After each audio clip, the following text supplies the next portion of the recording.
কোনোবা যদি কণ্ট্ৰেক্টাৰসকল আছে বাকীত কাম কৰা মানুহ আহিব পাৰে মই দি দিম। ষ্টেটে 50,000 দিয়ে বোলে আমি 2.5 লাখ দিম বুলি কৈছে। বাছ সদায় ওপৰত থাকিব লাগে, আমি নামা নাই। আমি তাৰমানে লেণ্ড ভেলুৱেশ্যনটো ঠিক হোৱা নাই। আমাক জনোৱা মতে 7.5 লাখ বা 8 লাখ মান যাব পাৰে পাট্টা যিটো ভেলু, পাট্টা লেণ্ডৰ যিটো লেণ্ডৰ ভেলু। আৰু খাছ মাটিত যিসকলে আছে সিহঁতক ওৱান টাইম গভৰ্ণমেণ্টৰ পৰা অসম চৰকাৰে 50,000কে দিছে বুলি কৈছে আমি জানাত। কিন্তু BTC অকল 50,000 নহয় 2.5 লাখ দিব। সদায় ওপৰত থাকিব লাগে, আমি ফলত নামা নাই। আমি মিটিঙত অফিচিয়েলি বহুত কথা আমি আলোচনা কৰিছে আৰু গোটেই কথাবিলাকতো আমি ক'ব নোৱাৰে।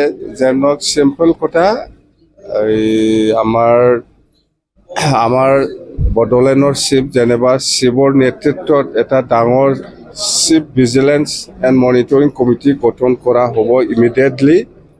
গোটেই আমাৰ ex-MLA, BPF দলৰ ex-MLA আৰু ex-EM, ex-MCLA সকলক, মানে ৱাৰ্কছ ডিপাৰ্টমেণ্ট, তাৰমানে গোটেই যিখিনি BTCত চলি আছে ইয়াৰ ওপৰত চালি জাৰি চাবৰ কাৰণে কেনেকুৱা হৈছে, অফিচবিলাক টাইমলি কিবা হৈছে না নাই, মুঠতে গোটেই যেনিবা বহুত কমপ্লেইন পাই আহিছোঁ আমি। যেনিবা কোনোবা ডিষ্ট্ৰিক্ট অফিচত অফিচাৰসকলে সময়মতে নাহে বা কোনোবা ডিপাৰ্টমেণ্টত কাম কৰাটো অৱহেলা হৈছে বা কোনোবা ঘোচ খাইছে, এইবিলাক বহুত আমি 4-5টা ডিষ্ট্ৰিক্টত ঘূৰি পেলাই মই কিছুমান কথা গম পাই আহিছোঁ। সেইকাৰণে এই চিফ ভিজিলেন্স এণ্ড মনিটৰিং কমিটিটো খুব প্ৰয়োজন আছে। এইটো চিফৰ ডিছক্ৰিপশ্যনাৰীত থাকিব, ex-MLA, ex-EM আৰু ex-MCLA।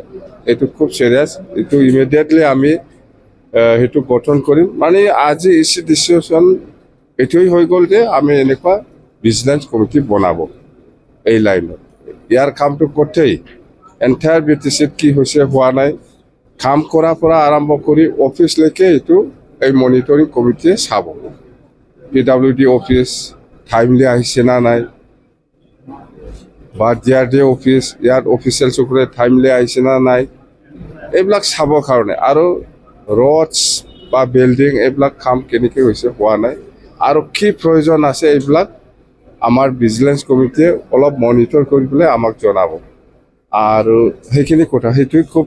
আৰু সেইফালে মালগাঁও যিটো ৰেভিনিউৰ মাটি দিয়াৰ কথা, সেইটো প্ৰায় সম্পূৰ্ণ। আমি আজি ECত তাৰমানে লেণ্ড ভেলুৱেশ্যনটো ঠিক হোৱা নাই। আমাক জনোৱা মতে 7.5 লাখ বা 8 লাখ মান যাব পাৰে পাট্টা যিটো ভেলু, পাট্টা লেণ্ডৰ যিটো লেণ্ডৰ ভেলু। আৰু খাছ মাটিত যিসকলে আছে সিহঁতক ওৱান টাইম গভৰ্ণমেণ্টৰ পৰা অসম চৰকাৰে 50,000কে দিছে বুলি কৈছে আমি জানাত। কিন্তু BTCয়ে অকল 50,000 নহয় 2.5 লাখ দিব। সদায় ওপৰত থাকিব লাগে, আমি ফলত নামা নাই। আমি আমি ষ্টেটে 50,000 দিয়ে বোলে আমি 2.5 লাখ দিম বুলি কৈছে। বাছ আৰু মই যোৱাকালি কৈছে কোনোবা যদি কণ্ট্ৰেক্টাৰসকল আছে বাকীত কাম কৰা মানুহ আহিব পাৰে মই দি দিম। Thank U.